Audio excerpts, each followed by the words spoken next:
তো আজকের ভিডিওতে আমি আপনাদেরকে বলবো জিএসটি কিভাবে ক্যালকুলেশন করতে হয়। ধরেন আপনি একটা মোবাইল কিনেছেন, ওটার মধ্যে 18% বা 28% বা 12% বা 5% ট্যাক্স থাকে। তো আমরা ট্যাক্স দিয়ে মোবাইলটা কিনি। তো কত পার্সেন্ট আপনি ট্যাক্স দিয়েছেন, জিএসটি কত পার্সেন্ট দিয়েছেন, জিএসটি কত টাকা দিয়েছেন বা মোবাইলের অ্যাকচুয়াল প্রাইস কত, সেটা আপনাদেরকে আজকের ভিডিওতে আমি দেখাবো।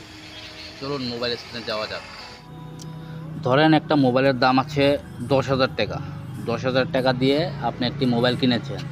এটার মধ্যে ধরেন 28% জিএসটি আছে। তো 28% জিএসটি দিয়ে আপনার 10,000 টাকা দিয়ে মোবাইলটি কিনেছেন। তো আপনি কত টাকা জিএসটি দিয়েছেন এবং মোবাইলের জিএসটি ছাড়া মোবাইলের অ্যাকচুয়াল প্রাইস কত, সেটা এই ভিডিওর মাধ্যমে আমি আপনাদেরকে বলবো। তো 10,000 টাকা মোবাইলের দাম।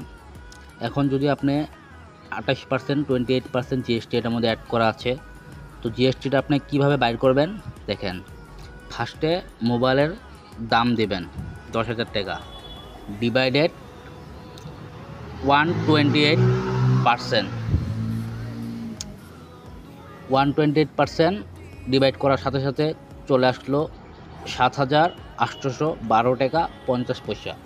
7,812 টাকা 50 পয়সা এটা আপনার জিএসটি ছাড়া দাম, মানে মোবাইলের অ্যাকচুয়াল প্রাইস।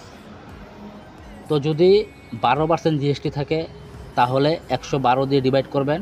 যদি 5% থাকে 105 দিয়ে ডিভাইড করবেন।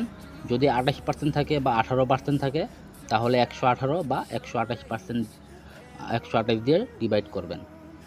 মানে পার্সেন্ট যেটাই থাকুক ওটার সাথে 100 প্লাস করে আপনি ডিভাইড করবেন। তো ডিভাইড করলেন 7812, এটা আপনার মোবাইলের অ্যাকচুয়াল প্রাইস। এখন যদি আপনি 28% প্লাস দেন তাহলে 10,000 টাকা দেখাচ্ছে, ঠিক আছে। তো 10,000 ডিভাইডেড যদি 118%, যদি 18% ট্যাক্স থাকে তাহলে, যদি 18% থাকে তাহলে 118% দেবেন। 18% ট্যাক্স হলে মোবাইলের দাম হচ্ছে 8,474 টাকা। এটা হলো মোবাইলের অ্যাকচুয়াল প্রাইস। এখন জিএসটিটা কত পার্সেন্ট আপনি জিএসটি দিয়েছেন ওটা জানার জন্য ইনটু 18%। তো 1,525 টাকা আপনার জিএসটি দিয়েছেন, ঠিক আছে।